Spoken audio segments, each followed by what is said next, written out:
நீதிமன்றில் முன்னிலையாகிய கோட்டாபாய ரெட்மேனு மீதான மேலதிக பரிசீலனை ஆரம்பம்.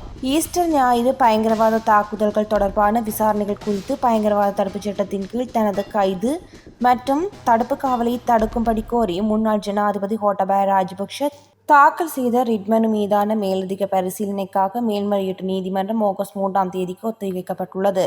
இன்று இந்த மனு விசாரணைக்கு எடுத்துக் கொள்ளப்பட்ட போது மனுதாரர் கோட்டாபாய ராஜபக்ஷ சார்பில் ஆஜரான ஜனாதிபதி சட்டத்தரணி ரமேஷ் டி சில்வா தனது பதிலுரையை சமர்ப்பித்தார். அதன் பின் மேலதிக சமர்ப்பிப்புகளை ஆகஸ்ட் 3ஆம் தேதிக்கு நீதிமன்றம் ஒத்திவைத்தது. யாழ்ப்பாணம் செம்மணியில் காத்திருந்த அதிர்ச்சி மழை கவசத்துடன் எலும்புக்கூடு கண்டுபிடிப்பு.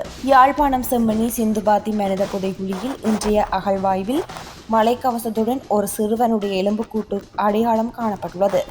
குறித்த எலும்புக்கூட்டின் கால் பகுதியில் காலுறையும் அடையாளம் காணப்பட்டுள்ளது. இருப்பினும் அந்த எலும்புக்கூட்டினை சூழ மரப்பலகை யுக்கிய நிலையில் காணப்படுகின்றது. அதன்படி அந்த பலகை சவப்பெட்டியாக இருக்கலாம் என நம்பப்படுகிறது.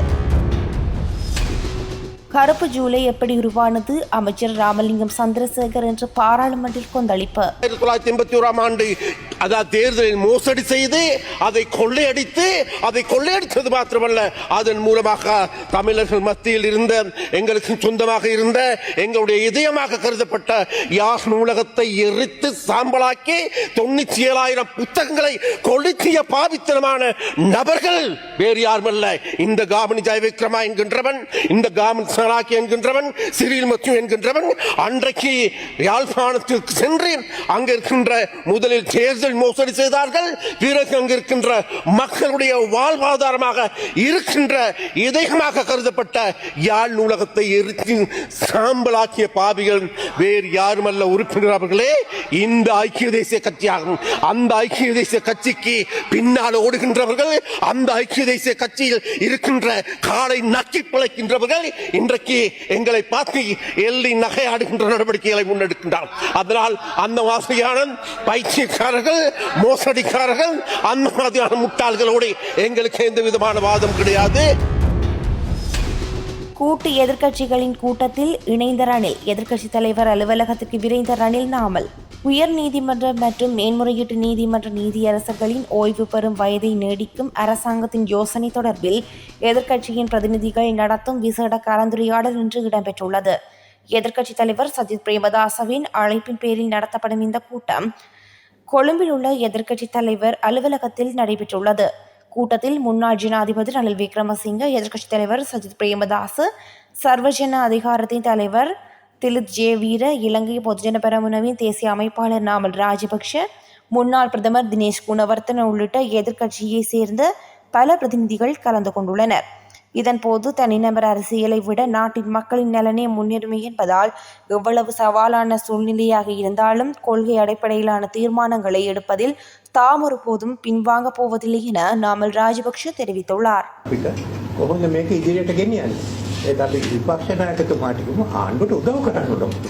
ඉතින් කියන්නේ අපි ලෑස්ති උදව් කරන්න කියලා මේ යෝජනාව ගිහින් බාර දෙන්න කතා නැකතුමාට. ඊට පස්සේ කියන්නේ අපි එක කතා කරන්න කියලා අගමැතිතුමේ ජනාධිපතිව කතා කරා. සංශෝධන වමනාන සංශෝධන කරමු. ඊළඟට ගිහින් කියෝ මේක ඉතින් මම බැලුවා මේ මට තියෙන කෙටි කාලය තුලදී මේක පදනම් කරලා අපි දේශපාලන ව්‍යාපාරය දෙන්න. காருடன் மோதிய மோட்டார் சைக்கிள் தீப்பெட்டி எரிந்த நாசம். கந்தளாயில் சம்பவம். ஹபரானி கந்தளாய் சாலையில் கந்தளாயில் கிதுலுதுவா பகுதியில் சுற்றுலா பயணிகள் குழு ஒன்று வாகனத்தில் பயணித்த போது மோட்டார் சைக்கிளுடன் மோதி விபத்து சம்பவம் ஒன்று இடம்பெற்றுள்ளது. விபத்தில் மோட்டார் சைக்கிள் ஓட்டுநர் படுகாயமடைந்த நிலையில் அனுராதபுரம் வைத்தியசாலையில் அனுமதிக்கப்பட்டுள்ளார். மேலும் விபத்தில் மோட்டார் சைக்கிள் தீயில் எரிந்து நாசமாகியுள்ளது.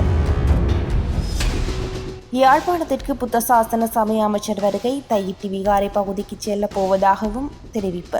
மிக விரைவில் எமது அதிகாரிகளுடன் மீண்டும் தையிட்டி விகாரை பகுதிக்கு செல்வோம். இன்று காலையும் இது குறித்து எமது அமைச்சின் செயலாளருடன் விவாதித்தேன்.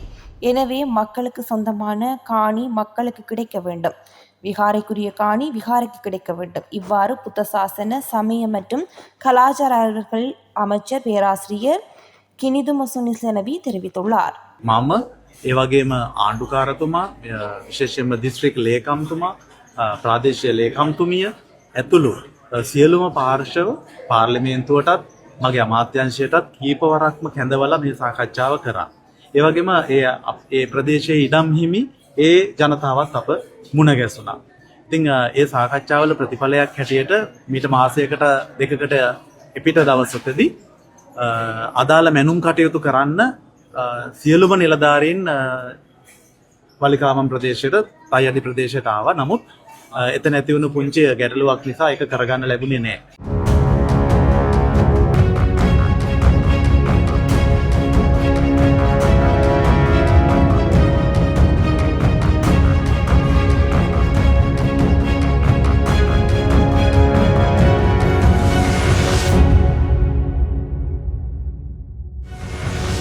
தோட்ட தொழிலாளர்களை அவர்களை ஆடு மாடுகளை மாத்திரமல்ல அனைத்தையும் கொள்ளையடித்து நாசமாக்கிய பரம்பரையில் இருக்கின்றவர்கள் வேறு யாருமல்ல அன்றைய ஐக்கிய தேசிய கட்சியினராகும். அது மாத்திரமல்ல பிறகு அவை எல்லாவற்றுக்கும் மேலாக 1979 ஆண்டு நாட்டின் அவசர கால சட்டத்தை நடைமுறைப்படுத்திய பாவிகள், பயங்கரவாத தடுப்பு சட்டத்தை கொண்டு வந்த பாவிகள், அதன் மூலமாக இந்த நாட்டில் தமிழர்களை புண்டோடு அழிக்கின்ற நடவடிக்கை எடுத்தவர்கள் வேறு யாருமல்ல இந்த பாவித்தனமான அன்றைய ஜேஆர் என்கின்ற நபராகும்.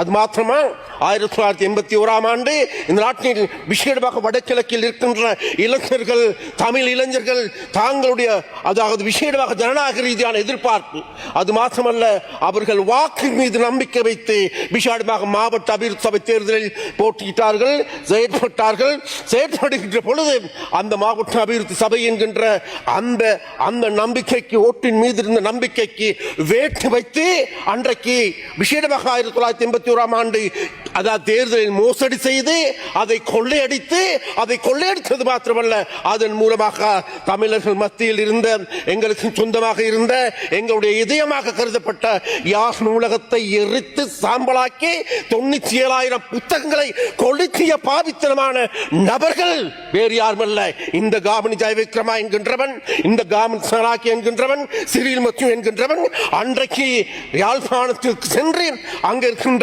முதலில் தேர்தல் மோசடி செய்தார்கள். பிறகு அங்கு இருக்கின்ற மக்களுடைய வாழ்வாதாரமாக இருக்கின்ற இதயமாக கருதப்பட்ட யாழ் நூலகத்தை எரித்து சாம்பலாக்கிய பாவிகள் வேறு யாருமல்ல உறுப்பினர் அவர்களே இந்த ஐக்கிய தேசிய கட்சியாகும். அந்த ஐக்கிய தேசிய கட்சிக்கு பின்னால் ஓடுகின்றவர்கள், அந்த ஐக்கிய தேசிய கட்சியில் இருக்கின்ற காலை நக்கி பிழைக்கின்றவர்கள் இன்றைக்கு எங்களை பார்த்து எள்ளி நகையாடுகின்ற நடவடிக்கைகளை முன்னெடுக்கின்றார்.